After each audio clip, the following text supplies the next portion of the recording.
विद्यार्थी मित्र हो, गेल्या तासात आपण लोकसाहित्याच्या स्वरूपाची चर्चा करत होतो. लोकसाहित्य कसं असतं, त्याचे कोणते विशेष नोंदवता येतील किंवा कोणते त्याचे विशेष आहेत हे पाहत होतो. मित्र हो, आता आपण या तासामध्ये लोककथा म्हणजे काय आणि लोककथेचं स्वरूप कसं असतं किंवा लोककथेचे विशेष कोणते याची चर्चा करणार आहोत. मित्र हो, लोककथा ही माणसाला आवडणारी असते. सगळ्याच माणसांना जवळपास लोककथा आवडते. कथा ही माणसाची अतिशय प्रिय असणारी बाब आहे आणि ती जगभरच्या माणसाला आवडते. जगभरची माणसं सारखीच असतात. माणसांच्या प्रेरणा प्रवृत्ती ह्या जगभरच्या माणसाच्या सारख्या असतात. त्याचा सभोवतालाचा प्रभाव थोडाफार जर आपण वगळला तर जगभरची माणसं सारखीच असतात आणि आपल्याकडच्या माणसांना जशा लोककथा आवडतात किंवा आवडल्या तशाच जगभरच्या माणसालाही आवडल्या. आताची जी परिस्थिती आहे ती थोडी बदललेली आहे, कारण माणसाच्या पुढे वेगवेगळी माध्यमं आलेली आहेत. टी व्हीसारखं वगैरे दृश्य माध्यम वगैरे आलेलं आहे आणि त्यामुळे लोककथेची जी परंपरा होती सांगण्याची आणि ऐकण्याची, ती आपल्याला थोडी मागे पडल्यासारखी वाटते. हे खरं आहे, पण तरीही आपला जर पूर्व इतिहास तपासला तर माणसाला लोककथा ही प्राणप्रिय होती, हे आपण लक्षात घेतलं पाहिजे. आणि जगभरच्याच माणसाला होती, केवळ भारतातल्याच माणसाला होती असं नाही, कारण जगभरची माणसं सारखीच असतात आणि सारख्याच परिस्थितीतून पुढे आलेली आहेत. मित्र, अरेबियन नाईट्सच्या बाबत एक असं सांगितलं जातं की त्यातला जो पुरुष आहे किंवा जो राजकुमार आहे तो काय करायचा की दररोज एक स्त्री आणायचा, दररोज एका स्त्रीशी लग्न करायचं आणि संध्याकाळ ती त्याच्यासोबत राहायची आणि मग संध्याकाळी राहिलं की सकाळी तो त्या स्त्रीचा खून करायचा, मारून टाकायचा त्या स्त्रीला आणि दुसऱ्या दिवशी दुसरी स्त्री किंवा दुसऱ्या स्त्रीसोबत तो लग्न करायचा. आता अशा अनेक स्त्रियांना त्यानं मारून टाकलं आणि मग आता मुली संपून जातील ना अशा पद्धतीनं करत राहिलं तर. एक मुलगी अशी होती की त्या मुलीसोबत त्याचं लग्न झालं आणि त्या मुलीच्या लक्षात आलं की आता उद्या आपल्याला यानं मारणारच आहे.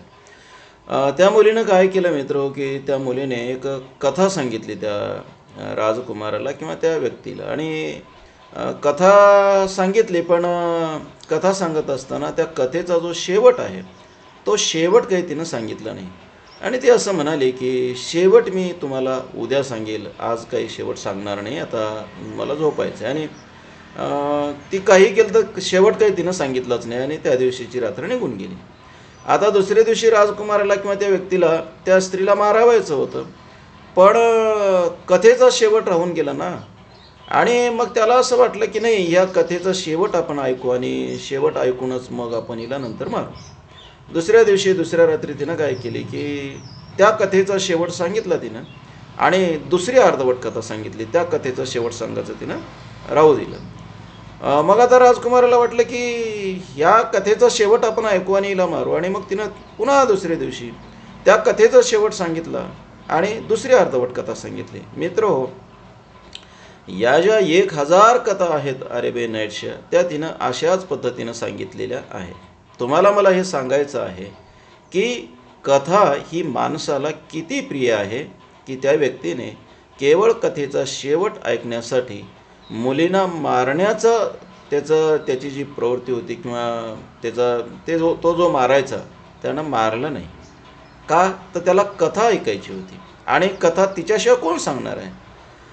मित्र हो, हे आपण जे असं सांगतो ते खरं असेल किंवा खोटं असेल हे, पण याच्यातलं सूत्र मात्र खरं आहे की माणसाला कथा आवडते आणि कथेचा शेवट ऐकण्यासाठी माणूस आतुर असतो. जर त्याला तो शेवट नाही ऐकता आला तर तो बेचैनही होतो आणि तो धडपड करतो ऐकण्यासाठी. मित्र, मुळात कथा हीच माणसाला आवडते, खूप आवडते.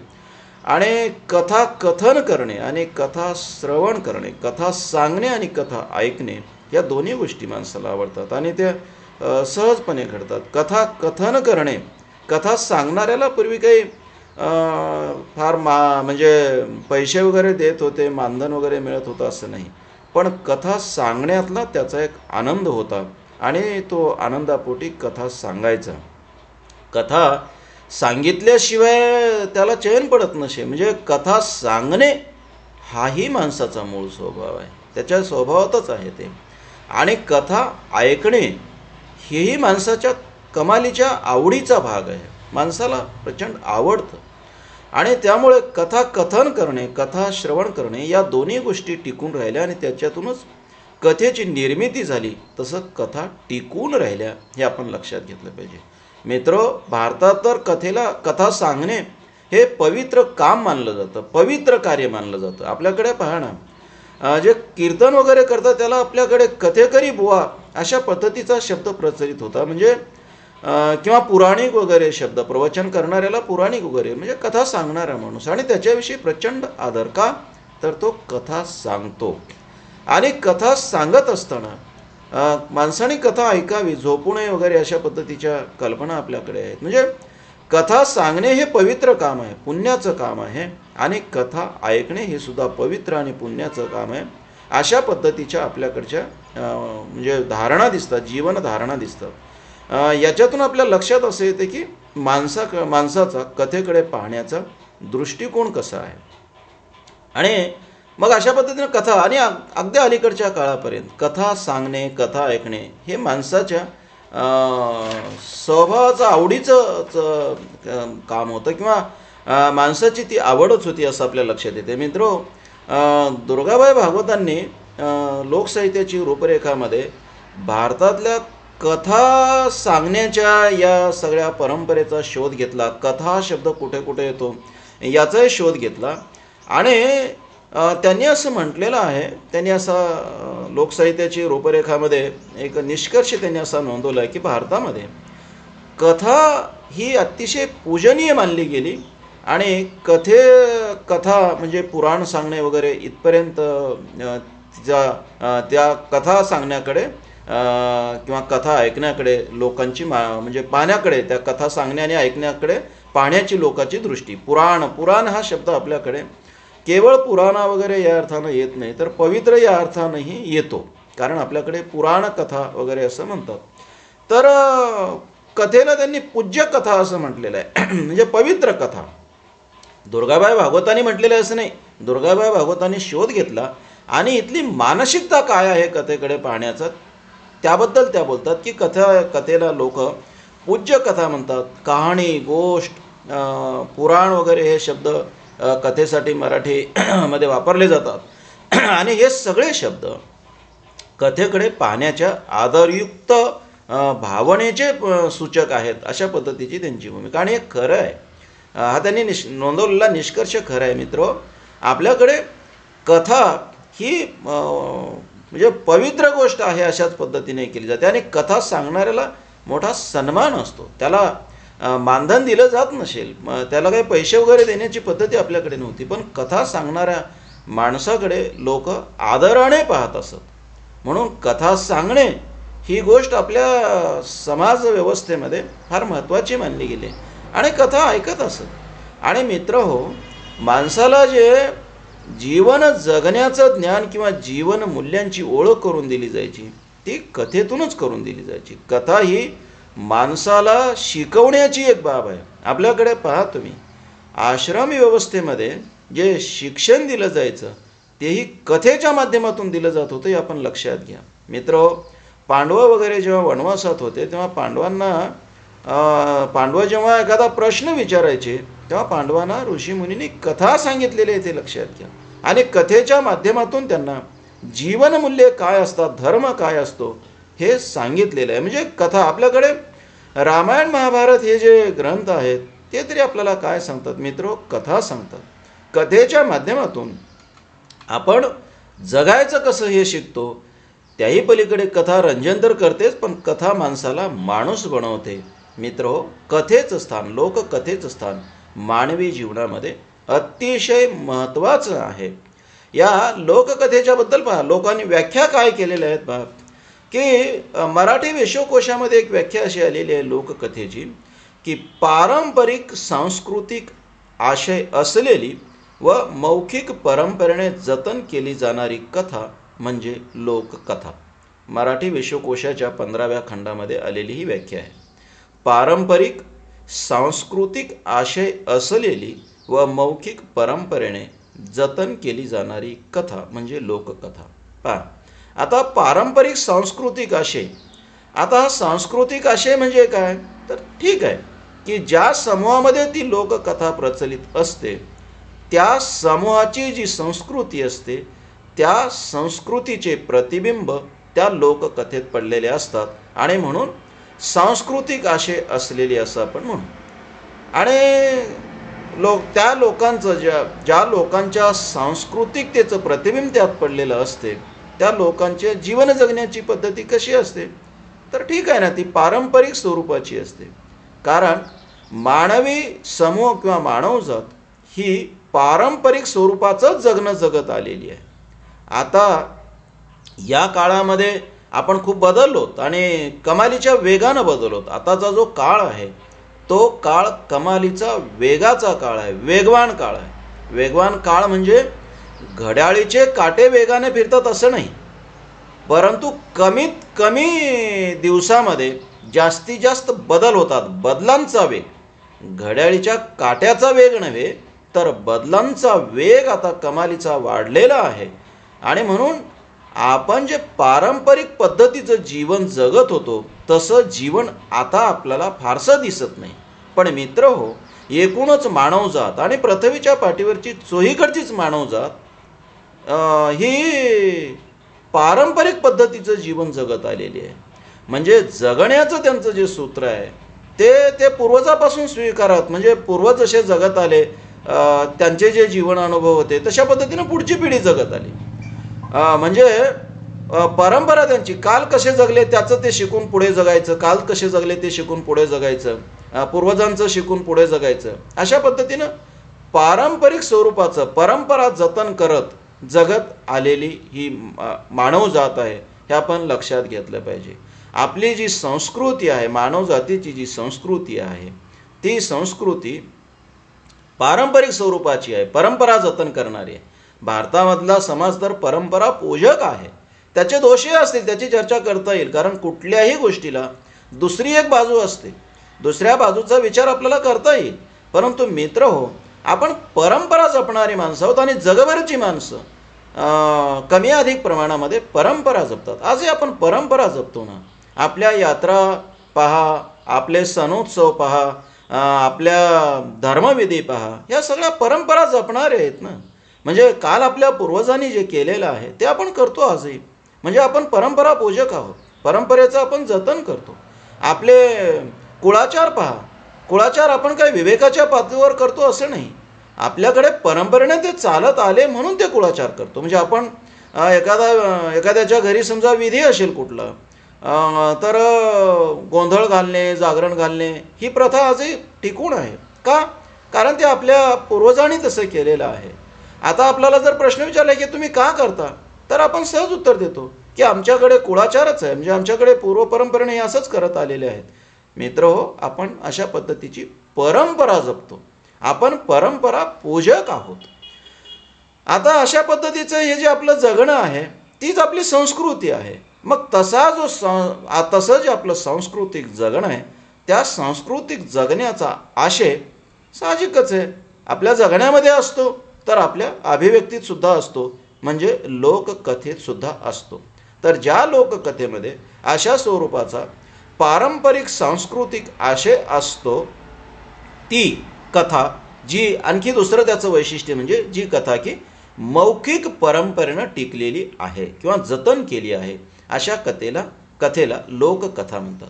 आणि ठीक आहे मित्र, आता एक लिखित परंपरा आपल्याकडे आली, ठीक आहे, पण पूर्वी आपल्याकडचं जे लोकवाङ्मय आहे ते सगळंच लोकवाङ्मय पारंपरिक पद्धतीनंच जतन केलं गेलेलं आहे आणि ते टिकलेलं आहे. हजारो वर्षे पारंपरिक पद्धतीनंच ते पुढे आलेलं आहे.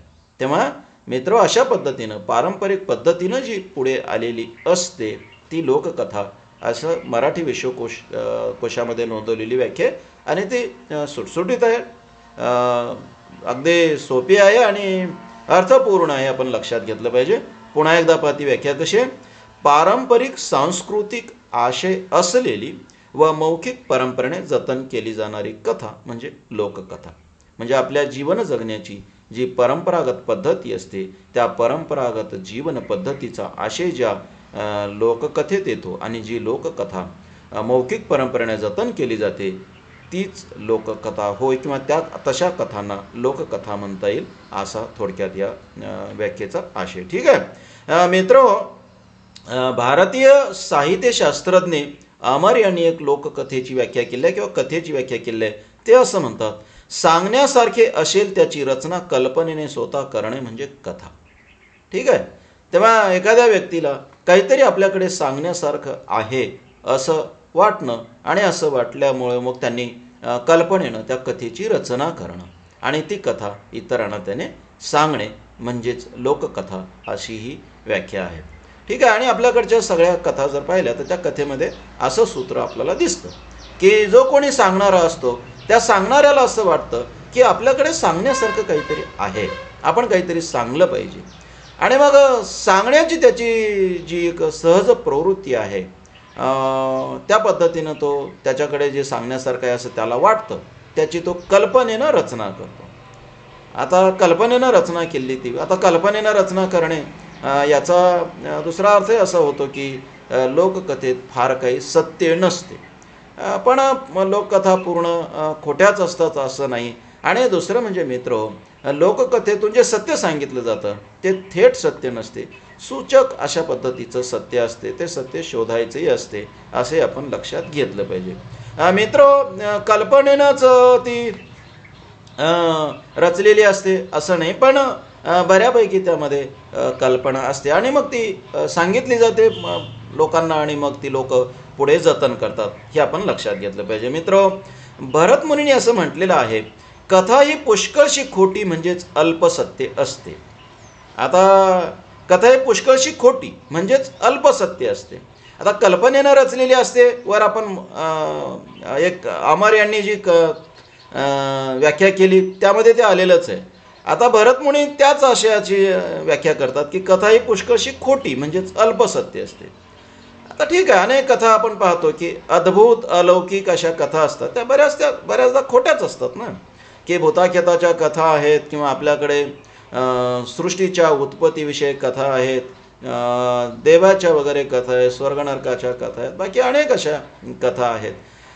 त्या कथा बऱ्याचदा खोट्या असतात आणि त्याच्यामध्ये कल्पनाविलास जास्त असतो किंवा रंजकता जास्त असते. आपल्याकडे विनोदी कथासुद्धा आपण पाहतो की त्यामध्ये रंजकता जास्त असते आणि बऱ्याचदा खोटं असते. पण बाकीच्या अनेक कथा त्याच्यातलं सूत्र खूप खरं असतं. म्हणजे आपल्याकडे प्राणी कथा वगैरे ज्या आलेल्या आहेत ते प्राणी वगैरे बोलत नाही, ते ठीक आहे, त्या अर्थानं त्या खोट्या आहेत, पण त्याच्यातलं जे सूत्र असते ते सूत्र खरं असतं ना, ते माणसाला शिकवण्यासाठी जे सांगितलेलं असतं ते खरं असतं. तेव्हा मित्र हो, कथा ह्या केवळ खोट्याच आहेत असं नाही, पण ठीक आहे अल्पसत्य असते. भरतमुनींचं म्हणणं आहे कथा ही पुष्कळशी खोटी म्हणजेच अल्पसत्य असते असं त्यांचं म्हणणं. कोल्हालाचार्य यांनी असं म्हटलेलं आहे, कल्पनेने रचलेली व अल्पांशाने सत्य असलेली ती कथा होय. आता भरतमुनी जे म्हणतात तोच आशय या ह्याच्यामध्ये सुद्धा येतो की कल्पनेनं रचलेली असते ती आणि अल्पांशानेच खरी असते, म्हणजे ती काही फार खरी नसते. लोककथेचं एकूण स्वरूप पाहिलं तर आपल्याला असं लक्षात येतं की ठीक आहे की कथा ही पूर्णतः खरी असतेच असं नाही, आणि भरपूर कथांमध्ये अद्भुतता वगैरे आलेली आहे, कल्पनाविलास आहे, कमालीचं रंजकपण आहे, विनोद आहे, आणि त्याच्यातलं मग जे खरं आहे ते खरं बऱ्याचदा नक्की काय ते काही कळत नाही, किंवा काहीतरी खरं सांगण्यासाठी नाही तर लोकांच्या रंजनासाठी सांगितलेली ती कथा जर असेल तर ती बऱ्यापैकी खोटी वगैरे असते. पण मित्र हो, कथा खरी असेल किंवा खोटी असेल, एक मात्र नक्की आहे की कथा सांगणे आणि कथा ऐकणे हा माणसाच्या कमालीच्या आवडीचा भाग होता. कमालीच्या आवडीचा, अगदी प्राणप्रिय. माणसं जागून कथा सांगत असत आणि माणसं जागून कथा ऐकत असत. रात्र रात्र माणसं कथा ऐकत असत आणि रात्र रात्र लोक कथा सांगत असत. ही वस्तुस्थिती आहे.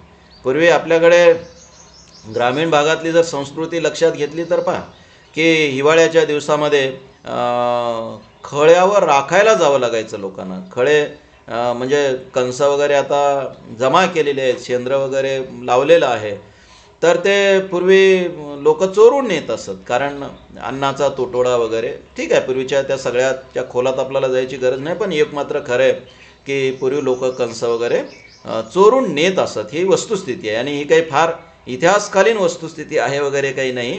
आमच्या पिढीला ते माहीत आहे. आम्ही सुद्धा खळं राखायला जात होतो, हे वास्तव आहे. फार नंतरच्या काळामध्ये, आता अलीकडच्या काळामध्ये अन्नधान्याचा एवढा पुरवठा होत आहे की आता काही फार त्याचं महत्त्व राहिलं नाही. नाहीतर 30 वर्षांच्या पूर्वी लोक खळे राखत असत आणि खळं जर राखलं नाही तर लोक खळं भरून येत असत, कंस खोडून येत असत किंवा शेंद्र्यावरचे कंस भरून येत असत. ही आपल्या ग्रामीण जीवनाची वस्तुस्थिती आहे. मला सांगायचं हे आहे की अशा पद्धतीनं खळे जेव्हा राखायला जात आणि 2-4 लोक तिथं असत, गावातले बाकीचे लोक एकमेकाला सहाय्य करण्यासाठी जात, तर त्याच्यामध्ये जर कथा सांगणारा कोणी असेल तर मग ही माणसं शेकोटी पेटवत आणि शेकत शेकत तो कथा सांगणारा माणूस कथा सांगायचा आणि रात्रभर हे लोक कथा ऐकायचे. ही वस्तुस्थिती आहे. म्हणजे कथा सांगणे ही फार ऐकणे आणि कथा सांगणे ही फार लोकांच्या आवडीची गोष्ट होती. आणि विशेषतः ज्या माणसाला कथा सांगता यायच्या त्या माणसं विनवणी करून त्याला फार आदरानं, त्याला फार अगदी पटवून वगैरे त्याला फार विनंती करून सोबत घेऊन जायचे. कारण का, तर त्याने कथा सांगितल्या पाहिजे आणि आपल्याला कथा ऐकायला मिळायला पाहिजे, ही लोकांची भावना असायची. मित्रो, फार अलीकडच्या काळापर्यंत कथेचं हे असं असणं होतं. कथेचं हे अशा पद्धतीचं सांगणं आणि ऐकणं होतं. आताच्या या पिढीला जेव्हा कथेचं हे असणं आणि कथेचं हे सांगणं ऐकणं आपण सांगू, तेव्हा त्या पिढीला थोडं वेगळं वाटेल, पण ही वस्तुस्थिती आहे. आणि आज ज्यांचं वय 50 ते 60च्या दरम्यान आहे किंवा 45च्या पुढे ज्यांचं वय आहे, त्यांनी हे अनुभवलेलं आहे की कथा सांगणं, कथा ऐकणं किती लोकांच्या आवडीचं होतं. हे टी व्ही वगैरे जे माध्यम आहे, ते माध्यम आता या 10-15 वर्षामध्ये खेड्यापर्यंत जाऊन पोहोचलेलं आहे आणि लोकांच्या जीवनाचा भाग झालेला आहे. पण मित्र, हे जेव्हा नव्हतं तेव्हा खेड्यामध्ये रात्रीच्या वेळेला कथा वगैरे सांगितल्या जायच्या आणि लोक फार आवडीनं ऐकायचे. तेव्हा लोकांच्या आवडीचा हा भाग आहे. ठीक आहे, कथेमध्ये काही फार खरे पण नसेल, खोटे पण असेलही, पण एक मात्र नक्की, खोटी असेल खरी असेल, पण लोकांना आवडायची आणि लोकांच्या जीवनाचं सूत्र त्या कथेमध्ये गुंफलेलं असायचं, हेही आपण लक्षात घेतलं पाहिजे. मित्रहो, भारतीय संस्कृती कोशामध्ये एक लोककथेची व्याख्या आलेली आहे. त्यांनी असं म्हटलेलं आहे की एका पिढीपासून दुसऱ्या पिढीपर्यंत मौखिक परंपरेने चालत आलेल्या गोष्टींना लोककथा म्हणता येईल. आणि ही व्याख्यासुद्धा व्यवस्थित आहे, ठीक आहे. म्हणजे एका पिढीपासून दुसऱ्या पिढीपर्यंत मौखिक परंपरेने जी कथा येते ती कथा म्हणजे लोककथा. मग ती किती खरी आहे, ती किती खोटी आहे, हा भाग दुय्यम, हे महत्त्वाचं नाही. असेल ती खोटी असेल किंवा खरी असेल, पण लोकांना आवडली होती हे खरं आहे. आणि आवडली होती म्हणूनच ती एका पिढीपासून दुसऱ्या पिढीपर्यंत मौखिक परंपरेनं चालत आलेली असते. जर ती आवडली नसती तर एका पिढीपासून दुसऱ्या पिढीपर्यंत ती चालत आली नसती ना. एका पिढीपासून दुसऱ्या पिढीपर्यंत मौखिक परंपरेनं टिकून का राहते, तर ती लोकांना आवडते, हे महत्त्वाचं आहे. मित्रो, ह्या सगळ्या लोककथेच्या व्याख्या होत्या. लोककथा कशाला म्हणायचं, तर मग अशा पद्धतीनं एका पिढीपासून दुसऱ्या पिढीपर्यंत मौखिक परंपरेनं चालत आलेल्या गोष्टींना लोककथा म्हणायचं. किंवा मराठी विश्वकोशामध्ये जसं आलं तशा पद्धतीनं की पारंपरिक सांस्कृतिक आशय असलेली व मौखिक परंपरेने जतन केली जाणारी कथा म्हणजे लोककथा होय. अशा ह्या व्याख्या आहेत. आणखी तुम्हाला भरपूर व्याख्या पाहता येतील, अनेक जणांनी या व्याख्या केलेल्या आहेत. ठीक आहे, आता इथे तुम्हाला एक लक्षात आलं आहे की लोककथा कशाला म्हणायचं, लोककथेची व्याख्या तुमच्या लक्षात आली आहे. मित्र, भारतामध्ये लोककथेची परंपरा अतिशय समृद्ध आहे. ती परंपरा आपल्याला फार खोलात जाऊन पाहायची नाही, पण आपल्याकडे सिंहासन 32 असेल, वेताळ पंचविशी किंवा पंचतंत्र वगैरे, हे म्हणजे अतिशय समृद्ध अशी परंपरा आहे. रामायण महाभारत हे सुद्धा लोककथाच आहेत ना. रामायणात सांगितलेल्या ज्या कथा आहेत, किंबहुना रामायण हेच लोककथेचा एक भाग आहे. ते नक्की घडलं का नाही घडलं हा वादाचा विषय आहे. राम होऊन गेला का नाही हा वादाचा विषय आहे. त्या वादाच्या विषयात आपल्याला जायचं नाही. पण एवढं मात्र नक्की आहे की रामकथा ही लोककथा आहे. ती खरी असेल किंवा खोटी असेल, पण लोककथा आहे. कारण रामायणामध्येच मुळात वाल्मिकाने पहिले 1-2 सर्गामध्ये असं म्हटलेलं आहे की लोकांच्या तोंडी असणारी ही कथा होती. कदाचित राम होऊन गेला असेल किंवा नसेल, पण लोकांच्या तोंडी या कथा होत्या आणि लोकांच्या तोंडी असणाऱ्या कथांचं मी संकलन केलेलं आहे. किंवा त्याच्यावर आधारितच मी हे लिहित आहे असं त्यांनी स्वतःच म्हटलेलं आहे. याचा अर्थ रामायण ही लोककथाच आहे. महाभारतामध्ये तर अनंत लोककथा आहेत, भरपूर लोककथा आहेत. मग नल दमयंती असेल, सत्यवान सावित्री असेल वगैरे, ह्या रामायणातल्या महाभारतातल्या कथा आहेत. रामायणामध्ये सुद्धा पहा की अहिल्याची कथा रामायणामध्ये येते, ही कथाच आहे, लोककथाच आहे. हां, किंवा इकडे महाभारतामध्ये सुद्धा भरपूर लोककथा आहे.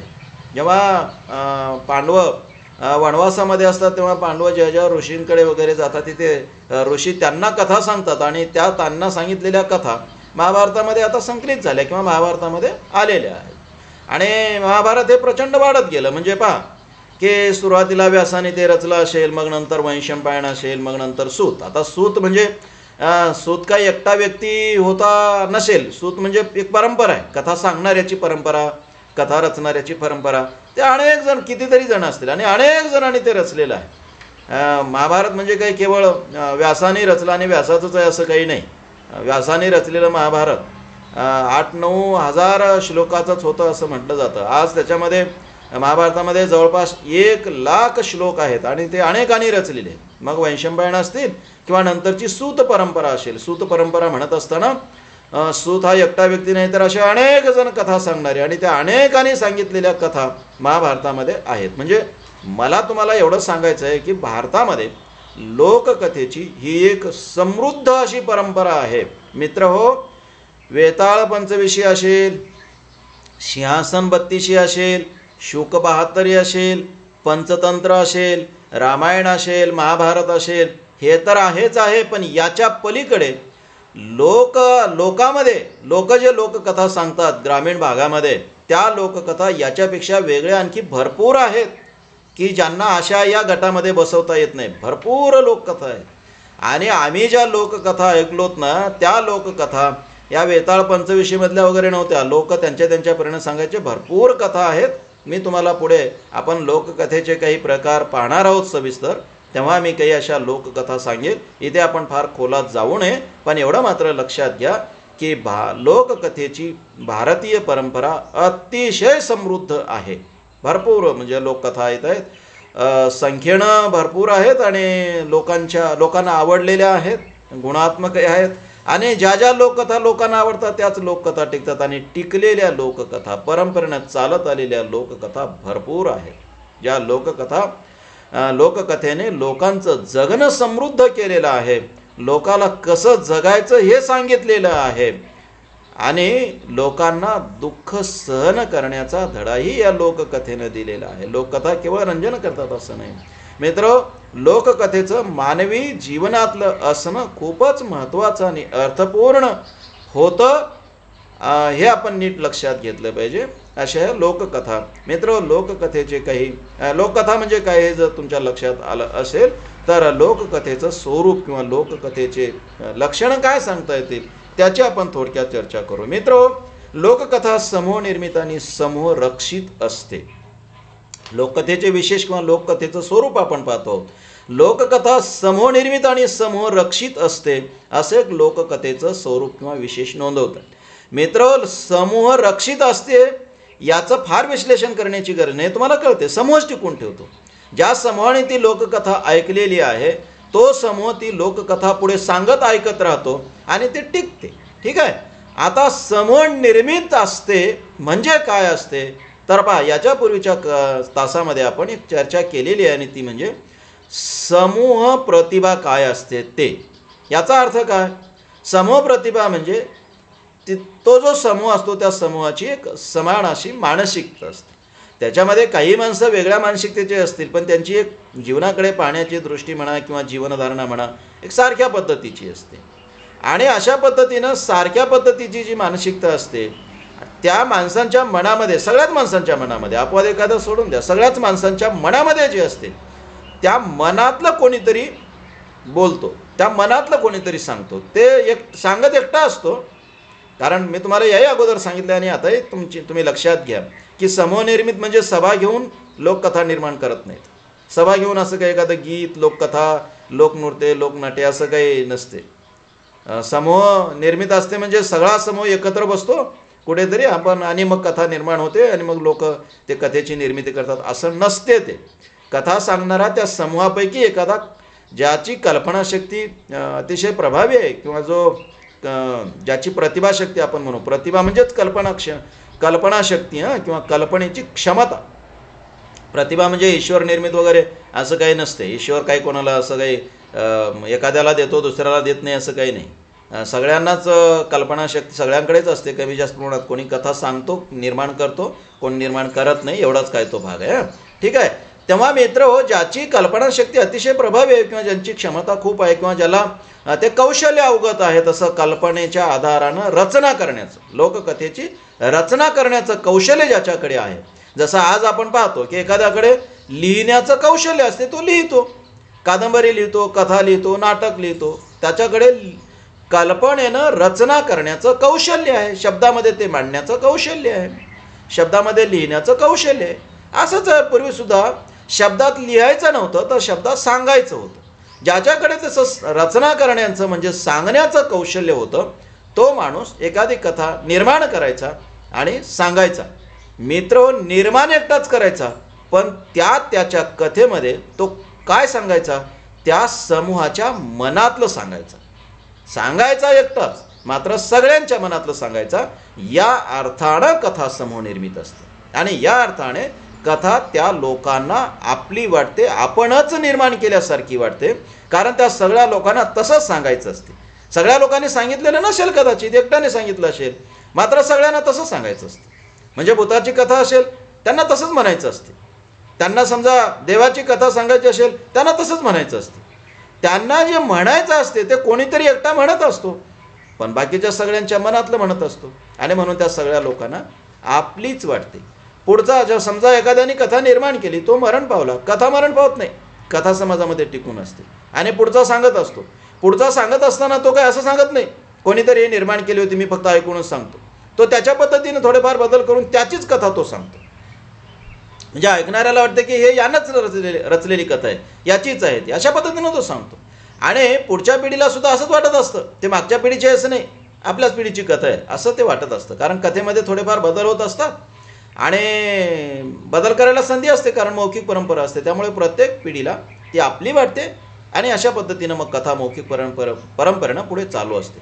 मित्र, लक्षात हे घ्या, समूह निर्मित याचा अर्थ एवढाच की समूहाच्या मनातलं सांगणारी कथा समूहाच्या मनातलं बोलत असते. ती सांगो कोणी, त्या समूहातील एखादा सदस्य सांगत असतो, पण तो समूहाच्या मनातलं सांगत असतो, समूहाच्या मनातलं ती कथा बोलत असते. या अर्थानं कथा समूह निर्मित असते, हे नीट लक्षात घ्या. आणि पुढचा जो भाग आहे समूह रक्षित असते, याच्याविषयी बिलकुल शंका नाही आणि हे अतिशय सहज आहे. समूहच तिचं रक्षण करतो, कारण समूह ऐकत राहतो, समूह सांगत राहतो. कथा कथन करणे आणि कथा श्रवण करणे ही प्रक्रिया म्हणजे सातत्यानं सुरू असते आणि त्याच्यातूनच लोककथा टिकून राहते म्हणजेच रक्षण होते तिचे. कारण जोपर्यंत समूहाचा कथा कथन करणे आणि कथा श्रवण करणे हा गुण टिकून आहे, हा स्वभाव टिकून आहे, ही माणसाची प्रवृत्ती टिकून आहे, तोपर्यंत लोककथा टिकूनच राहते. आता मात्र आपल्याकडे पाहतो की कथा कथन करणे आणि कथा श्रवण करणे ही गोष्ट मागे पडत आहे. आता आपण कथा कथन आणि कथा श्रवणापेक्षा जे दाखवलं जातं पडद्यावर ते पाहतो आहोत. आपण आता ऐकणं हा भाग कमी केला, पाहणे हा भाग वाढवला. त्याच्यामुळे आपल्याकडे आता लोककथेची परंपरा फारशी दिसत नाही. परंतु आजही जिथे जिथे हे टी व्ही वगैरे गेलेली नाही, तिथे कथाकथन आणि कथा श्रवण हा भाग दिसतो. मित्र, काय चांगलं काय वाईट याच्या खोलात आपल्याला जायचं नाही. कथा मागे पडते, हे वाईट आहे का चांगलं आहे याचा वाद आपल्याला इथे घालायचं नाही.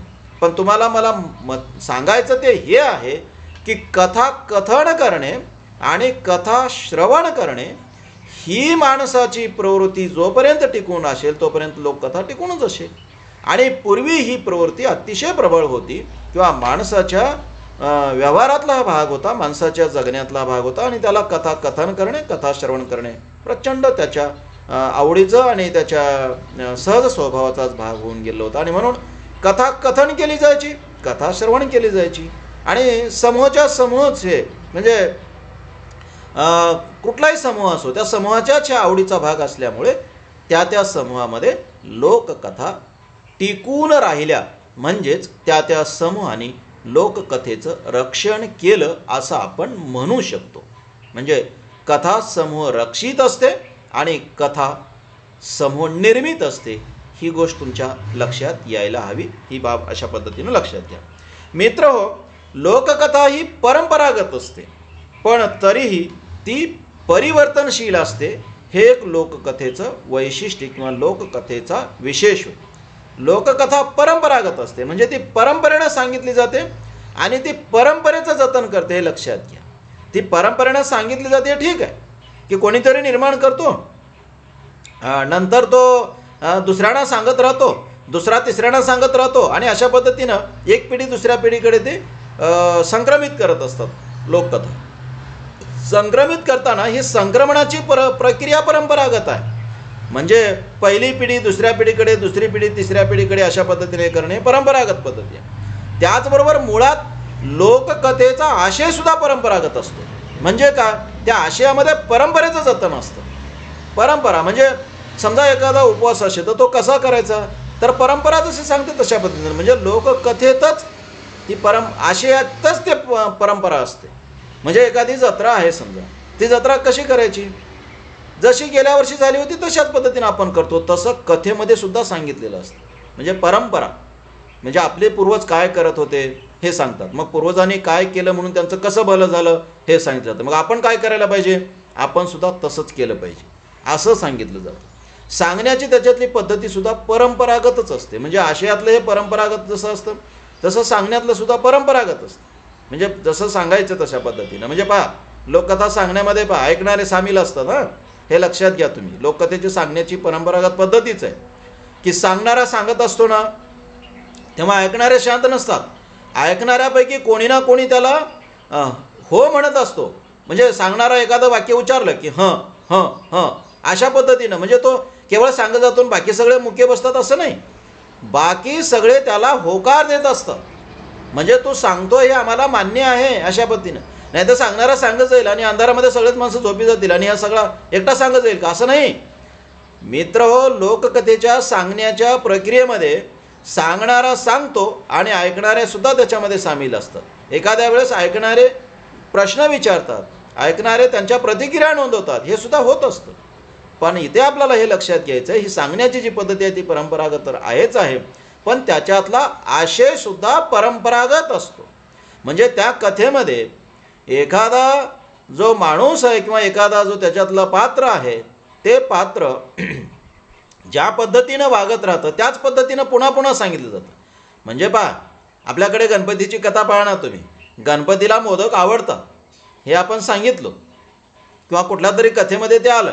आता गणपतीला मोदक किती वर्षे आवडतात, कितीतरी वर्षे आवडतात ना. 10,000 वर्षापूर्वी किंवा 1000 वर्षापूर्वी आपण असं गृहीत धरू. 1000 वर्षापूर्वी 500 वर्षापूर्वी कथा निर्माण झाली आणि कोणीतरी सांगितलं की गणपतीला मोदक आवडतात. 500 वर्षापासून गणपतीला मोदक आवडतच आलेत. ही परंपरा आपण टिकून ठेवली. गणपतीला दुसरा एखादा पदार्थ आपण आवडीचा केला का, नाही केला, परंपरेनं आपण टिकून ठेवलं की हे त्याला आवडते तर आवडते. म्हणजे कुठलंही काही असो. पहा ना, आपण आता एकादश पकडायची आहे, एकादशीला कुठले पदार्थ फराळ म्हणून खायचे. समजा बगर असेल, साबुदाणा असेल, आणखी काही असेल. जेव्हा केव्हा कथा निर्माण झाली तेव्हा सांगितली गेली. परंपरा आपण कशी टिकून ठेवली, नंतर आपण सांगत राहिलो हेच पदार्थ फराळाला खायचे. हे व्यवहारात जसं आपण टिकून ठेवलो तसं कथेत सांगत आलो.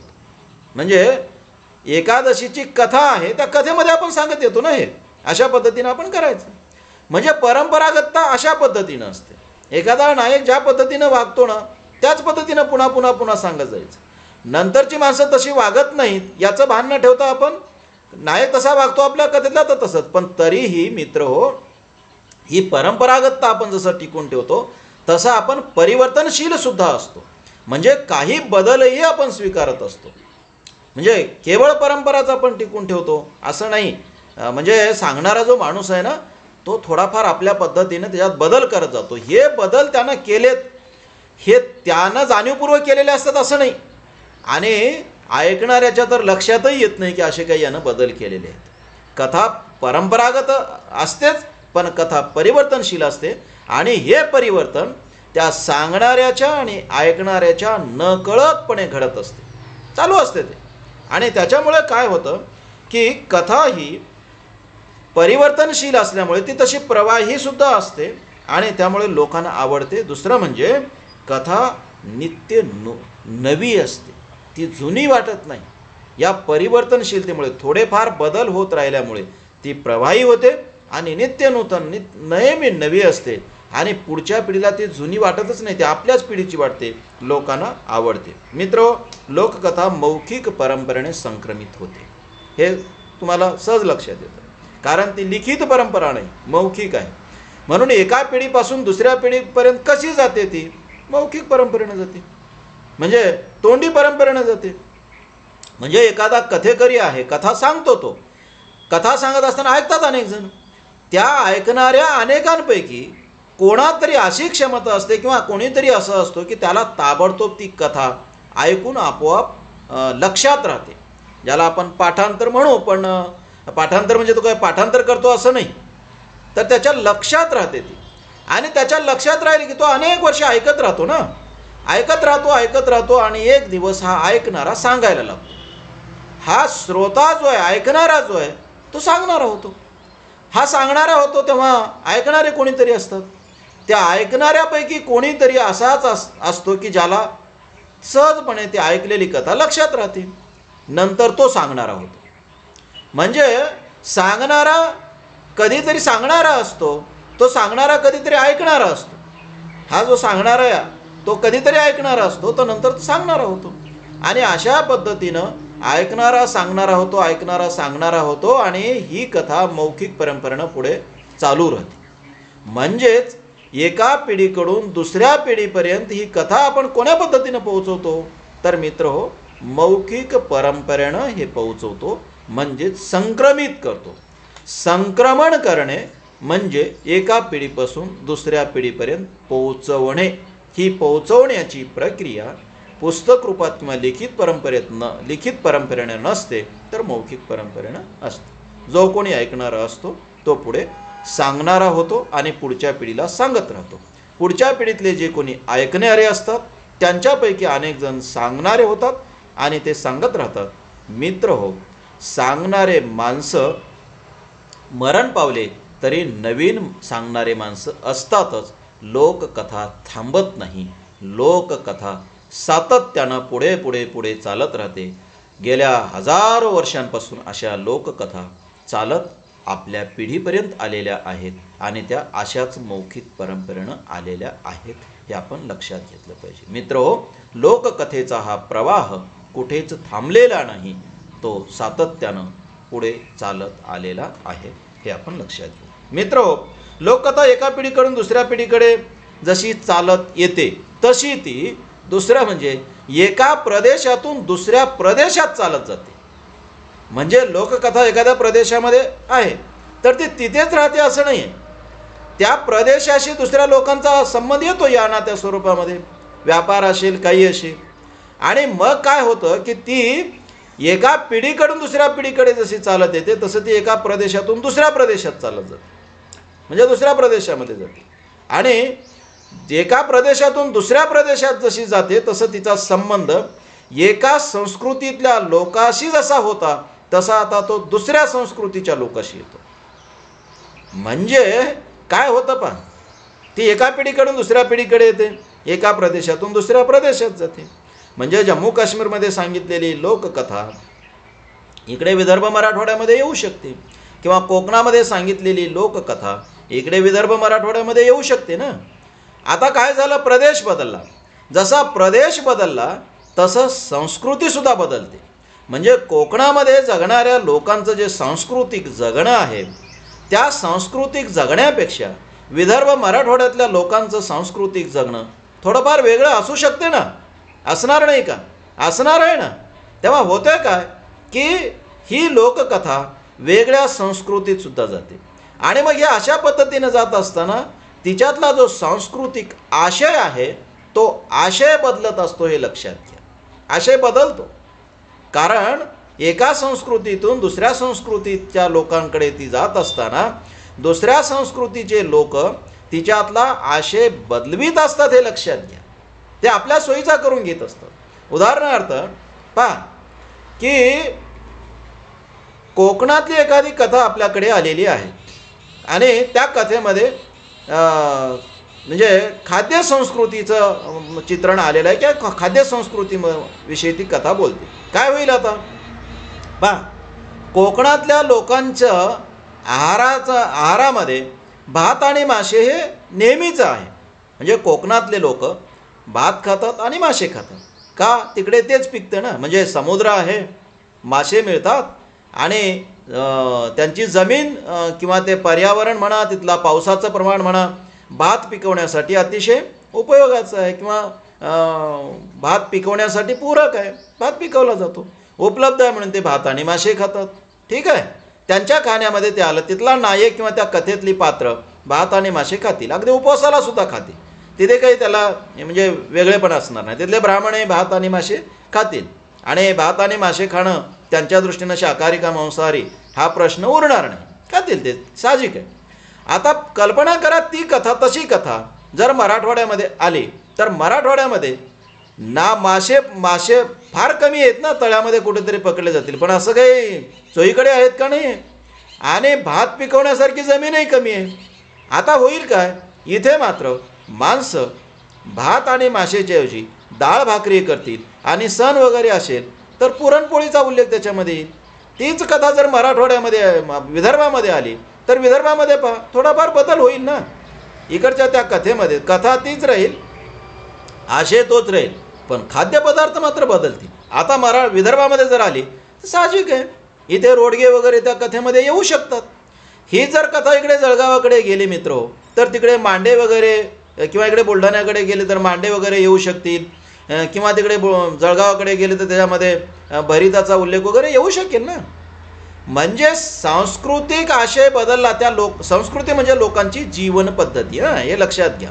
नाही तर उगीच काही अवघड किंवा म्हणजे संस्कृती म्हणजे काहीतरी वेगळं असेल असं काही समजू नका. जीवन जगण्याची पद्धती, त्या लोकांच्या जीवन जगण्याच्या पद्धतीचे प्रतिबिंब त्या लोककथेमध्ये पडतात. समजा ती लोककथा कोकणामधली निर्मिती जरी असली आणि ती आपल्याकडे आली असली तर आपण काय करतो, आपल्या संस्कृतीचे प्रतिबिंब त्याच्यामध्ये पुन्हा म्हणजे रचित असतो किंवा आपल्या संस्कृतीचे प्रतिबिंब आपोआपच त्याच्यामध्ये पडतात. म्हणजे आपण बदल करून घेतोय. म्हणजे पहा, कथा प्रदेश बदलते. कथा साहजिकच आहे, प्रदेश बदलला म्हणजे सांस्कृतिक जगण्याचे संदर्भसुद्धा बदलत राहतात, कारण ते दुसऱ्या प्रदेशामध्ये येते.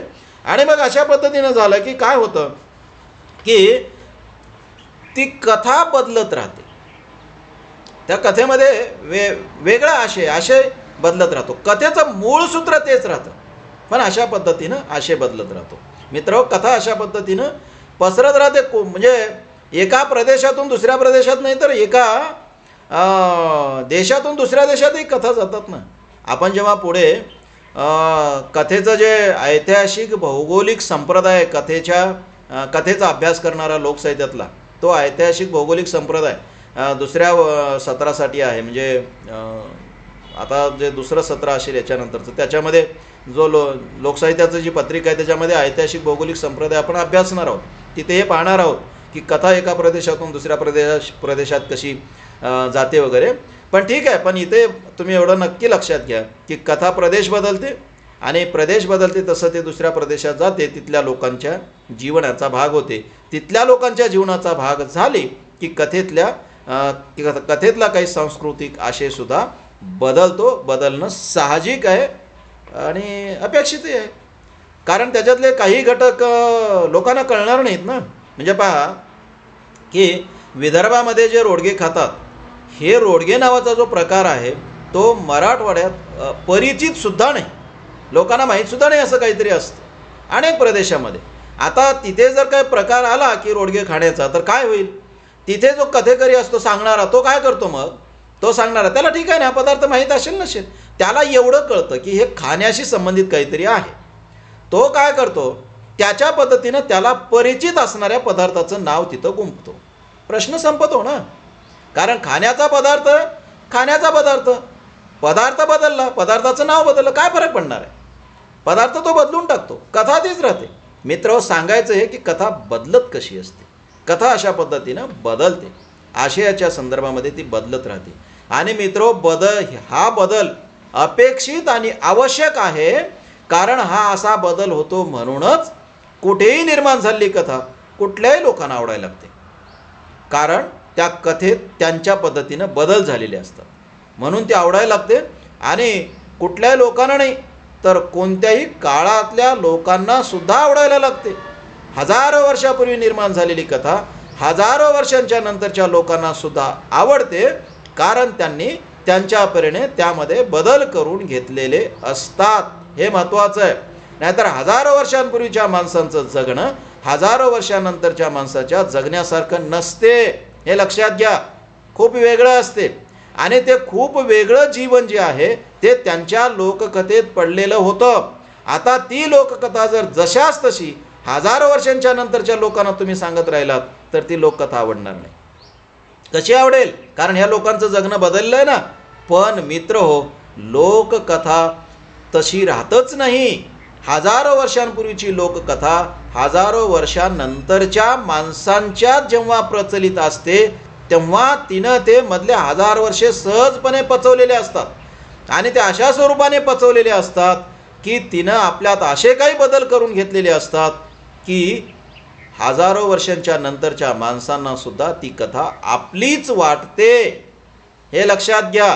कारण तिनं ते तसे बदल स्वीकारलेले असतात, बदल पचवलेले असतात, म्हणून ती आपली वाटते. तेव्हा प्रदेश बदलला, काळ बदलला, माणसांचं सांस्कृतिक जगणं बदललं, ठीक आहे, कथा तशा पद्धतीनं बदलत राहते. आणि म्हणून कथा ही नेहमी नवी राहते. हे लक्षात घ्या. मित्रो, लोककथेमध्ये लोककथा ज्या समूहामध्ये प्रचलित आहे किंवा ज्या समूहाची ती लोककथा आहे त्या समूहाच्या जीवनांचं, त्यांच्या भावविश्वांचं, त्यांच्या कल्पनाविश्वांचं आणि त्यांच्या विचारविश्वाचं प्रतिबिंब त्या लोककथेमध्ये असते. त्यांच्या सगळ्या जीवनधारणा, त्यांचे सगळी जीवनमूल्ये त्या लोककथेत प्रतिबिंबित होतात. लोककथेचं सूत्र तसंच असतं. त्याच्यातला जो नायक असतो ना, तो नायक हा त्या कोणत्या जीवनाचं सूत्र सांगतो, कुठली जीवनमूल्य तो सांगतो. मित्र हो, त्याच्यातला नायक हा त्या समूहाच्या जीवनाचं मूल्य सांगत असतो, जीवनमूल्य सांगत असतो. तो समूह जसं जगतो ना ते तो सांगत असतो. मित्र हो, लोककथेमध्ये लोककथा ज्या समूहाची असते त्या समूहाचं संबंध जगणं प्रतिबिंबित झालेलं असते. हे आपण लक्षात घेतलं पाहिजे. ठीक आहे, हे कळतं का? पहा, म्हणजे पहा, आपल्याकडे काय होतं, आपल्याकडे समजा आता भूत आहे. भूताला आपण काय करतो? बळी देतो. बळी देतो म्हणजे काय करतो आपण? कोंबड्या बकऱ्याचा वगैरे बळी देण्याचे प्रकार आपण भूताच्या बाबत करतो.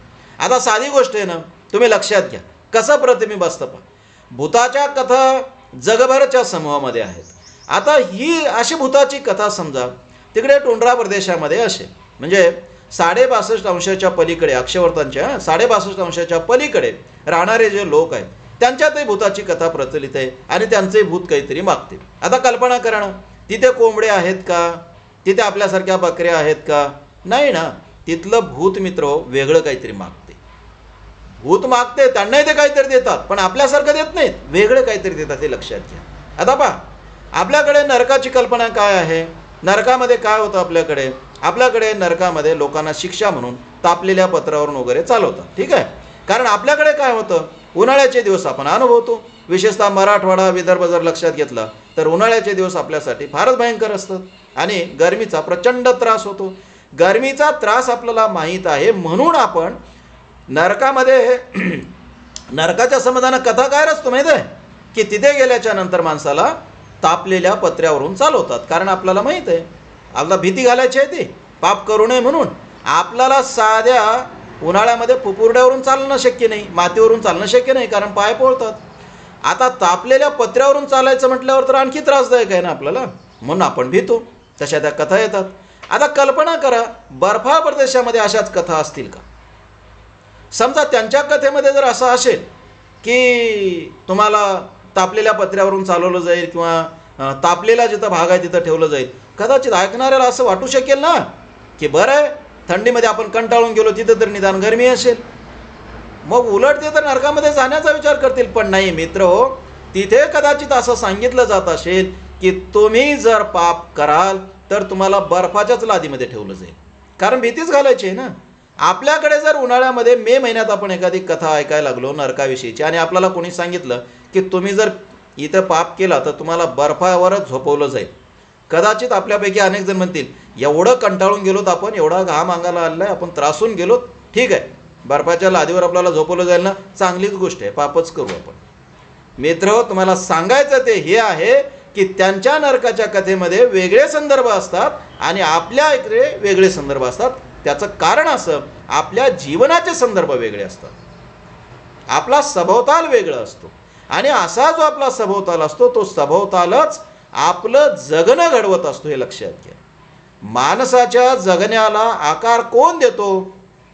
बाकी ठीक आहे, सगळ्यात जास्त माणसाच्या जगण्याला आकार देतो तो त्याचा सभोवताल, आणि त्याचा सभोवताल त्याच्या जीवनाला व्यापून शिल्लक राहतो. त्याचा हा सभोवताल, आणि सभोवतालानं प्रभावित झालं त्याचं जगणं त्याच्या प्रत्येक अभिव्यक्तीत असते. मग त्याचं घर बांधणं असेल, त्याची वेशभूषा, त्याची केशभूषा, त्याची खाद्यसंस्कृती, त्याचे देवसुद्धा तसेच असतात. त्याच्या देव काय मागत असतात? जे तुम्ही खातो ते मागत असतात. म्हणजे जिथं पुरणपोळी असते त्या पुरणपोळीचा नैवेद्य देव मागत असतो. जिथे मांसाहारी असतात तिथले देव मांसाहाराचं नैवेद्य मागत असतात. म्हणजे देव काय मागतो तेच मागतो ना. म्हणजे जे उपलब्ध आहे, आपण जे खातो, आपले जसं जीवनाची पद्धती असते ती आपल्या संबंध जीवनाला व्यापून असते. आपल्या आध्यात्मिक संस्कृतीसुद्धा त्यानंच प्रभावित असते ना.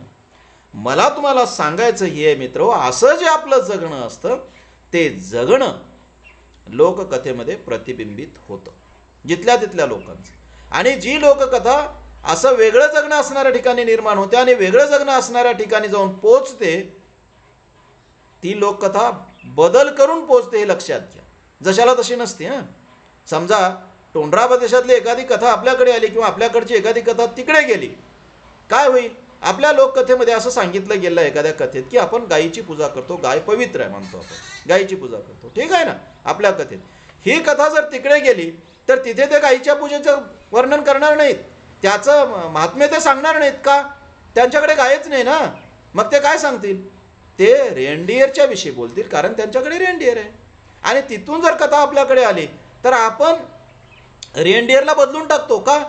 कारण आपल्याकडे रेनडिअर नाही. कोण सांगणार कसा आहे काय नाही, त्याची कशाला आपण पूजा करत बसणार? आपण काय करतो मग? आपण ते सोडून देतो आणि त्या ठिकाणी आपण गाय बैलाची पूजा करत बसतो. म्हणजे कथा बदलते, हे लक्षात घ्या.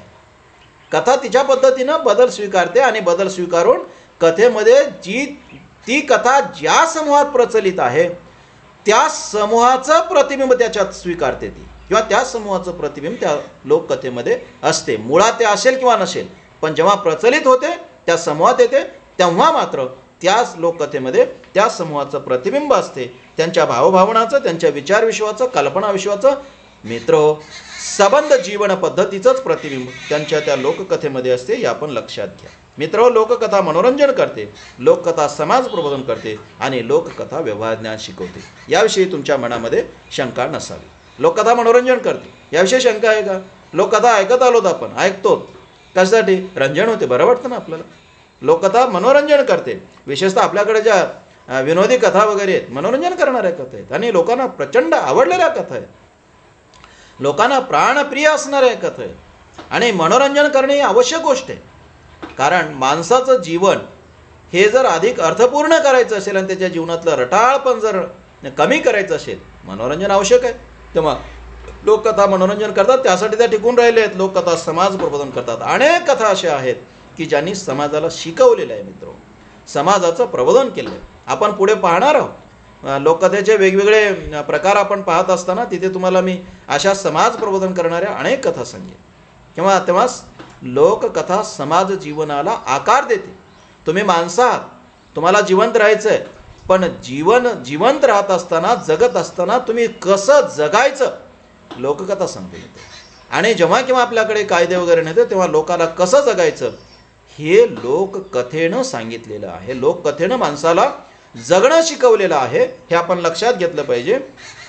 आपण पुढे जेव्हा शिकू तेव्हा आपण आणखी याच्या खोलात जाऊ. इथे फार खोलात जाणं अपेक्षित नाही. पण मित्र, लोककथा समाज प्रबोधन करते आणि लोककथा व्यवहाराचं ज्ञान शिकवते, जगायचं कसं शिकवते, त्याचबरोबर वस्तूच्या निर्मितीचं कौशल्यसुद्धा शिकवते. भांडे कसे बनवायचे म्हणजे कुंभार मडके कसं घडवतो तर मडके कसे घडवायचे शिकवते, बाकीच्या वस्तू कशा निर्माण करायच्या शिकवते. तेव्हा लोककथा या अर्थानं खूप महत्त्वाची आहे, हे आपण लक्षात घेतलं पाहिजे. मित्र हो, लोककथांच्या माध्यमातून मूल्यव्यवस्था प्रस्थापित केली जाते. एकीकडे हा चांगला भाग आहे, दुसरीकडे वाईट भागसुद्धा आहे. म्हणजे मूल्यव्यवस्था प्रस्थापित केली जाते ना. चांगला भाग आहे, जीवनमूल्य शिकवते. वाईटही भाग आहे, कारण तेच जीवनमूल्य आपण आचरणात आणतो. म्हणजे पहा, रामायण महाभारत जर आपण पाहिलं तर रामायण महाभारतामध्ये जे सांगितलं गेले, जीवनमूल्य प्रस्थापित केले गेले ते काय आहे. सीता काय सांगते रामाला? सीता रामाला असं सांगते की राम जेव्हा वनवासाला निघतो तेव्हा वनवासाला निघाल्याच्या नंतर राम सीतेला असं म्हणतो की मी वनवासाला चाललो, तू कशाला येतो, तू येऊ नको ना. पण सीता असं म्हणते की स्त्रियांच्या दृष्टीनं तिच्या लहानपणी तिचं जे रक्षण करणं असतं ते वडिलांनी करायचं असतं आणि लग्न झाल्याच्या नंतर नवऱ्यानं करायचं असतं आणि म्हाताऱ्या वयामध्ये तिच्या मुलानं तिचं रक्षण करायचं असतं. स्त्रियांचं जगणं हे असंच आहे. हे जीवनमूल्ये किंवा हे मूल्ये सीता तिथे रामायणामध्ये सांगते. हेच मूल्ये तिथे कौशल्य सुद्धा सांगते. म्हणजे स्त्रियांचं पुरुषांवर आधारित राहणं, आधारलेलं राहणं किंवा ज्याला आपण पुरुषप्रधान व्यवस्था म्हणू त्याचं समर्थन करणं कुठे आलेलं आहे? रामायण महाभारतामध्ये किंवा सगळ्याच आपल्या धर्मग्रंथांमध्ये आलेलं आहे. तसं ते लोककथांत सुद्धा आलेलं आहे. आता हे जीवनमूल्य चांगलं आहे का? आजच्या काळामध्ये आपण असं म्हणू की हे चांगलं नाही.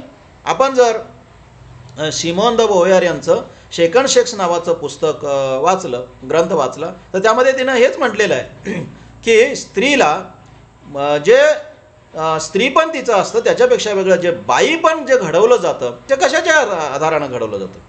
स्त्रीला बाईपण म्हणजे स्त्रियांना बाई, समाजाला अपेक्षित किंवा पुरुषांना अपेक्षित असणारं बाईपणा तिचं जे रूपांतर केलं जातं ते कशाच्या माध्यमातून केलं जातं? तर तिनं असं म्हटलेलं आहे की लोककथेच्या किंवा धर्मव्यवस्थेच्या आधाराने स्त्रीचं रूपांतर बाईपणात केलं जातं. आता हे खरं आहे, पण हे चांगलं आहे का? पुरुषप्रधान व्यवस्थेमध्ये घडत आले चांगलं आहे का? मित्र हो, चांगलं नाही. पण आता होते ते असं. म्हणजे कुठलीही गोष्ट आपण दोन्ही अर्थानं लक्षात घेतली पाहिजे. कुठलीही गोष्ट परिपूर्ण नसते. लोककथेचे खूप चांगले भाग आहेत, तसं आपण हेही लक्षात घेतलं पाहिजे की लोककथेच्या आधारानं इथे मूल्यव्यवस्था प्रस्थापित केली गेली आहे. वर्णव्यवस्था आहे, वर्णव्यवस्था वगैरे, आणि एखादा विशिष्ट समाज वगैरे श्रेष्ठ आहे, एखाद्या जातीतले माणसं श्रेष्ठ आहेत, दुसऱ्या जातीतले माणसं कनिष्ठ आहेत, हे कशाच्या आधारानं आपल्याकडे रुजवलं गेलं? अशा कथांच्याच माध्यमातून रुजवलं गेले ना. रामायण महाभारत हे तत्त्वज्ञान सांगणारे ग्रंथ नाहीत, कथारूप ग्रंथ आहे, ते लक्षात घ्या. आणि जगात कुठेही तत्त्वज्ञान जे रुजवलं जातं ते तत्त्वज्ञान म्हणून रुजवलं जात नाही, तर कथेच्या माध्यमातून रुजवलं जातं, हे लक्षात घ्या. आपल्याकडे जे तत्त्वज्ञान मांडणारे ग्रंथ आहेत, उदाहरणार्थ आपण आपल्या संदर्भामध्ये पाहू की ज्याला आपण मनुस्मृती म्हणतो, ती मनुस्मृती बाकीच्यांनी तर सोडून द्या, इथल्या ब्राह्मणांनी सुद्धा सगळ्या ब्राह्मणांनी वाचलेले असं गृहीत धरू नका. ते तत्त्वज्ञान सांगणारा ग्रंथ आहे, तो वाचलेला नसतो. आपण वाचतो काय? ते तत्त्वज्ञान ज्या कथेत गुंफलेलं असते त्या कथा वाचतो आणि त्या कथा ऐकतो. आपण रामायण महाभारत वाचतो किंवा पांडव प्रतापसारखे ग्रंथ किंवा श्रीधर स्वामीने रचलेले बाकीचे जे रामविजय वगैरे असे ग्रंथ आहेत ते वाचतो. आणि त्याच्यातल्या ज्या कथा असतात त्या कथेमध्ये ते तत्त्वज्ञान कथारूपात आणलेलं असतं किंवा कथेच्या माध्यमातून तेच तत्त्वज्ञान सांगितलं असतं.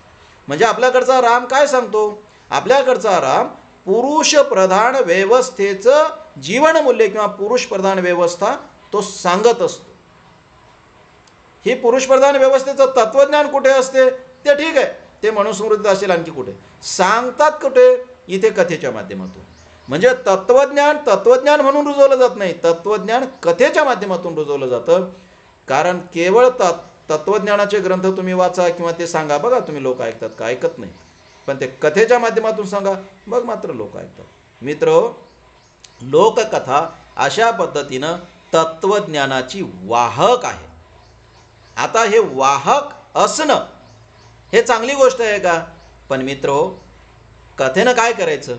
वाईट कोण आहेत? माणसं आहेत.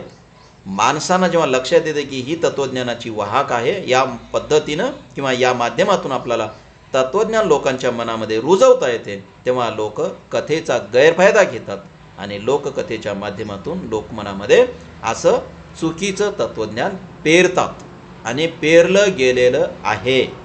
आपल्याकडे वर्णव्यवस्थेचं तत्वज्ञान कथेच्या माध्यमातून पेरलं गेलेलं आहे. ब्राह्मण श्रेष्ठ असतात आणि महार वगैरे किंवा शूद्र वगैरे हीन असतात, स्त्रियांना अधिकार नसतो, त्या पापी असतात. हे काय तत्वज्ञानानं सांगितलं का आपल्याकडे? मित्र, एक लोककथेच्या किंवा कथेच्या माध्यमातून सांगितले गेले, हे लक्षात घ्या. भीष्म शरपंजरी पडल्यावर स्त्रियांचा धर्म काय असावा हे धर्मराजाला जेव्हा सांगतो तेव्हा तोही कथेच्या माध्यमातून सांगायला लागतो. किंवा तिथलं हे कथाच आहे ना एक प्रकारची. म्हणजे भीष्म धर्मराज सांगतो वगैरे, ही कथा मुळं. भीष्म सांगतो का नाही हा भाग वेगळा.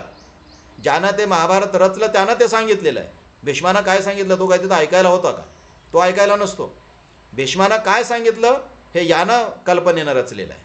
भीष्माला तो याच्या पद्धतीनं सांगायला होतं. सीतेला तिला नक्की काय सांगायचं होतं हे काय सीतेनं सांगितलंय का? आणि सीता काय सांगत होती हे ऐकायला काय वाल्मिक होता का? वाल्मिक काय म्हणजे सीता काय सांगत होती ऐकायला वाल्मिक नव्हता. सीतेला काय सांगायला लावायचं हे वाल्मिकानं ठरवलं आहे, कारण तो पुरुष आहे. बरोबर आहे. तो त्याच्या पद्धतीचं सांगायला होतो. कोणाला? कौशल्यालाही सांगायला होतो, तो सीतेला सांगायला होतो. म्हणजे याच्या मनातलं तत्वज्ञान तो त्यांच्या तोंडी घालतो आणि कथेच्या माध्यमातून लोकांपर्यंत पोहोचतो. आणि लोकांना काय वाटतं मग? राम असं सांगतो, सीता अशी सांगते, भीष्म असं सांगतो, धर्म असं सांगतो, तर आपण ऐकलं पाहिजे. मित्र, हे कोणीच असं सांगत नसतात. हे सांगतं कोण? जो कथा रचणारा असतो ना तो सांगतो. आणि अशा पद्धतीनं कथेला राबवलं सुद्धा जाते आणि अपेक्षित असणारं सोयीचं तत्वज्ञान सांगितलं जातं. आणि अशा पद्धतीनं मग सोयीचं तत्वज्ञान लोकांपर्यंत पोहोचवलं जातं. रामायण महाभारताच्या माध्यमातून किंवा इतर कथांच्या माध्यमातून अशा पद्धतीनं सोयीचं तत्वज्ञान सांगून मित्र हो, माणसाने माणसाचं शोषण सुद्धा केलेलं आहे. शोषणाची परंपरा सुद्धा आपल्याकडे निर्माण केलेली आहे, व्यवस्था निर्माण केलेली आहे. हाही भाग आपण लक्षात घेतला पाहिजे. कथेचं हे एक स्वरूप आहे, कथेचं हे एक रूप आहे, कथेची ही एक दुसरी बाजू आहे, हे आपण लक्षात घेऊ म्हणे. ठीक आहे मित्र हो, आपला पूर्व इतिहास जर नीट समजून घ्यायचा असेल तर तो आपल्याला लोककथांतून समजून घेता येतो. म्हणजेच लोककथा इतिहास लेखनाचं अतिशय महत्त्वाचं माध्यम आहे, साधन आहे. लोककथा या साधन रूप आहेत. इतिहास लेखनाच्या संदर्भात त्या साधन रूप आहेत, हेही आपण लक्षात घेतलं पाहिजे. आणि हे खूप महत्त्वाचं आहे. आपल्याला जर आपला इतिहास लिहायचा असेल, काय आपल्याकडे पुरावे, काय संदर्भ आहेत, काय साधनं आहेत आपल्याकडे? मित्रो, अनेक साधनांसोबतच लोककथा हे एक साधन आहेत. मग आपल्याकडे वास्तू आहेत, आपल्याकडे मूर्ती आहेत, बाकीचे खूप घटक आहेतच ना आपल्याकडे, नाही असं नाही. म्हणजे आपल्याकडे समजा सिंधू संस्कृतीचा शोध लागला, तिथे घरं कशी बांधलेली होती, तिथे मूर्ती काय सापडल्या, खेळणे काय सापडले, या माध्यमातून आपण आपला इतिहास लिहू शकतो ना. पण मित्र हो, त्याचबरोबर लोककथा आधाराला घेऊन आपण आपला इतिहास लिहू शकतो. म्हणजेच लोककथा या आपल्या इतिहास लेखनाचं साधन आहेत, त्या साधन रूपात आहेत, हे आपण लक्षात घेतलं पाहिजे. दुसरं म्हणजे मित्र हो, लोककथेमध्ये हा एक भाग आपण लक्षात घेतला पाहिजे. लोककथेमध्ये चराचर सृष्टी समान पातळीवर असते. लोककथेमध्ये पहा, नदी बोलते, लोककथेमध्ये झाडं बोलतात. मित्र, लोककथेमध्ये प्राणी पण बोलतात. वाघ असेल वाघ बोलतो, बैल असेल बैल बोलतो, सिंह असेल सिंह बोलतो, कोल्हा बोलतो, लांडगा बोलतो, माकड बोलतो, सगळे प्राणी बोलतात. आणि भाषा कुठली बोलतात? एकच भाषा बोलतात. कोणती? जी त्या समूहाला येते ती भाषा बोलतात. म्हणजे सांगणाऱ्याला जी भाषा येते आणि ऐकणाऱ्याला जी भाषा कळते ती भाषा हे पात्र बोलतात. म्हणजे आपल्या लोककथेतला कोल्हा सुद्धा मराठी भाषा बोलतो. कारण का? मराठी लोक जर ती कथा सांगत असतील तर मराठीच बोलेल ना तो. समजा हीच कथा दुसरीकडे गेली तर तिथला कोल्हा तमिळ बोलतो, आणखी कोणीकडे गेली कन्नड बोलतो, आणखी तिकडे पंजाबमध्ये गेली पंजाबी बोलतो. आणि आपल्या पातळीवर म्हणजे पहा, नदी बोलते, झाडं बोलतात, दगडं बोलतात, पर्वत बोलतो, काही म्हणजे जे जिवंत आहे तेही बोलतात आणि जे जिवंत नाही तेही बोलतात. आणि ते कोणाची भाषा बोलतात तर सांगणाऱ्याची भाषा आणि ऐकणाऱ्याची भाषा बोलतात. किती मजेशीर आहे नाही का. लोककथेचा हा एक विशेषच आहे की लोककथेमध्ये चराचर सृष्टी जिवंत आणि जिवंत नसणारे एकाच पातळीवर येतात आणि एकाच पातळीवर ते वावरत असतात. आणि महत्त्वाचं हे की ऐकणारे कधी प्रश्न विचारत नाहीत, हे असं कसं काय, आपली नदी तर बोलत नाही, ही नदी कसं काय बोलते. आपल्याला तर आपल्या सभोवतालचे काही कुत्रे असतील, मांजरं असतील किंवा आपल्या जंगलामध्ये असणारे वाघ असतील, आपल्या जंगलात असणारे लांडगे असतील, आपल्याला बोलत नाहीत, हे कसं काय बोलतो, कोणी विचारत नाही. कारण अशा पद्धतीने विचारायचं नसते, एवढी जाण त्यांना असते. कारण ही लोककथा आहे, यांची जाण त्यांना असते. आणि मित्र हो, कुठलीही गोष्ट ऐकण्यासाठी, कुठलेही एखादं पुस्तक वाचण्यासाठी सुद्धा एक क्षमता किंवा एक लायकी अपेक्षित असते. तेवढी लायकी अपेक्षितच आहे. ती लायकी ज्यांच्याकडे आहे, ती क्षमता ज्यांच्याकडे आहे, तेच लोककथा ऐकतात. आणि त्यामुळे त्यांना ते कळतं की हे लोककथेतलं आहे. या कथेत कोण बोलते, कोणती भाषा बोलते हे महत्त्वाचं नाही. या कथेच्या आशयाच्या केंद्रस्थानी काय आहे हे महत्त्वाचं आहे. हे त्या ऐकणाऱ्याला कळतं, सांगणाऱ्याला ते कळतं. म्हणून ते लोक हे पात्र काय बोलतात, कोणते पात्र बोलतात हे लक्षात घेत नाहीत. ते लोक आशय लक्षात घेतात. त्यांच्या दृष्टीनं आशय महत्त्वाचा असतो आणि म्हणून इथे प्रतिप्रश्न विचारले जात नाही. पण मित्र, महत्त्वाचं ते हे तुम्हाला मला महत्त्वाचं हे सांगायचं आहे की लोककथेमध्ये अशा पद्धतीनं जिवंत असणारे आणि जिवंत नसणारे, सजीव आणि निर्जीव हे सगळेच घटक एकाच पातळीवर वावरत असतात. आणि हे वावरणं सहजपणे असते, ते कोणालाही खटकत नसते. आणि मित्र हो, अशा पद्धतीने सजीव निर्जीव घटकाचं सहजपणे एकाच पातळीवर वावरणं असते. म्हणूनच लोककथा अर्थपूर्ण ठरते किंवा लोककथेला आकार प्राप्त होतो. समजा लोककथेमध्ये असं कोणाला बोलूच द्यायचं नसेल तर लोककथा पुढे जाईल कशी. ते पुढे गेली पाहिजे ना. कथानक पुढे गेलं पाहिजे, तर कथानक पुढे कसं जाईल. कथानक पुढे जाणारच नाही ना. कथानक जर पुढे जायचं असेल तर त्याच्यातल्या या पात्रांना बोलू दिलं पाहिजे ना. प्राणीकथा आहेत, प्राणीकथेची रचना कशी होईल प्राणी जर बोललेच नाही तर. प्राणीकथा जर पुढे जाऊ द्यायची असतील तर बोलू दिलं पाहिजे ना. प्राण्यांनाही बोलू दिलं पाहिजे, त्यांना आपली भाषा बोलू द्या, काही फरक पडत नाही. आणि ते बोलतात. मित्र हो, लोककथेचा हा एक विशेष आहे, हे आपण लक्षात घ्या. ज्या लोककथा आहेत त्या लोककथा आजच्या कथा वाङ्मयाच्या मूल स्रोत आहेत, हे आपण लक्षात घेतलं पाहिजे. आजची जी कथा आहे ती कथा कशाच्या आधारानं आपण रचतो मित्र हो, लोककथांच्याच आधारानं रचतो. लोककथे त्याचं मूळ बीज आहे. आजच्या कादंबरी वाङ्मयाचं मूळ बीज कुठं आहे? लोककथेचे आख्यान कथा आहे तिथे आहे, आपण लक्षात घेतलं पाहिजे. याही अर्थानं लोककथा अतिशय महत्त्वाची आहेत. मित्र हो, लोककथाने मानवी जीवनालाच आकार दिलेला आहे, मानवी जीवन अधिक अर्थपूर्ण केलेलं आहे, मानवी जीवन अधिक रंजक केलेलं आहे. लोककथा मानवी जीवनाचा अविभाज्य भाग आहेत आणि खूप महत्त्वाचा भाग आहे, महत्त्वाच्या आहेत त्या, हे आपण लक्षात घेतलं पाहिजे. मित्र, अशा पद्धतीनं लोककथेचं मानवी जीवनातलं स्थान आहे आणि अशा पद्धतीनं लोककथेचं असणं आहे, तिचं स्वरूप आहे. हे जर तुमच्या लक्षात आलं असेल तर आपण इथे थांबू म्हणे. लोककथेच्या बाबत आणखी एक घटक आहे, तो घटक म्हणजे लोककथेचं वर्गीकरण. मित्र हो, लोककथेचं रचना आणि आशय या पातळीवर अनेकांनी वर्गीकरण केलेलं आहे. ते सगळं वर्गीकरण इथे आपण सांगत बसू नये. मी या तासाच्या शेवटी काही पेज तुम्हाला त्याला जोडतो आहे. ते पेज तुम्ही डाउनलोड करून घ्या, त्या पेजची तुम्ही प्रिंट घ्या. तिथे तुम्हाला कळेल की लोककथेचं वर्गीकरण कोणी आणि कसं केलेलं आहे ते. आणि मग तुम्ही वर्गीकरणाचा हा भाग नीट समजून घ्या. त्याच्यामध्ये विश्लेषण करण्यासारखं काही नसतं. म्हणजे वर्गीकरण आहे तर वर्गीकरण आहे, ते नीट समजून घ्या. पण तुम्ही लोककथेचं स्वरूप मात्र आताच्या या तासातून किंवा या विवेचनातून नीट समजून घ्या आणि ते तुम्हाला समजेल असं मी अपेक्षित म्हणजे माझी अपेक्षा आहे, मी गृहीत धरतो. आणि इथे हा तास आपण थांबू म्हणे. ठीक आहे.